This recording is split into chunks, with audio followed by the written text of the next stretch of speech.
داك المعاناة اللي تيعاني الواحد من بعد واحد المسابقة العلاقة فاشلة جزء من العلاج.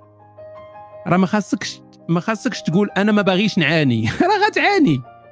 أنت صاحبي عايش مع واحد الإنسان، مرتاح مع واحد الإنسان، غادي في واحد النمط ديال الحياة مزيان، شوية تيمشي هذاك الإنسان من حياتك، غيتسبب لك في معاناة.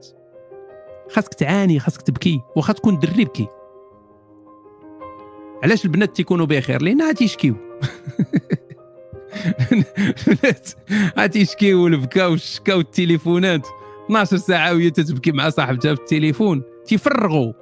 اما الدري تيبقى بوحدو مغوبش بهادي حتى تيتفرقع. واحد النهار تيتفرقع تيقول لك مسكين راه ركب فيه شي مرض كونسير المؤخره، تيقول منين جا ما نعرف. سبحان الله، ما كاتب الله تتصرف، هو راه شي علاقه ما قدرش يوحوح، ما قدرش يفرغ مسكين. فراه ضروري يا صاحبي تدوز ولا نتوما كاملين دوزوا ديك المرحله ديال المعاناه وبكيو فيها. راه كل ما بكيتوا، كل ما عانيتوا، كل ما هادي، كل ما غادي تدوزوا ديك المرحله باسرع وقت. كل ما بقيتي تتحبس وتتجاهل كما قلتي وتتحاول هادي، غتزيد تعطل. واش كاين شي حوايج اللي تيسهلوا عاوتاني؟ وي كاينين. كاع الحاجات اللي تتكون تحتاج فيهم كونسونطراسيون كبيره تيعاونوا كلهم. حاجه واحد النهار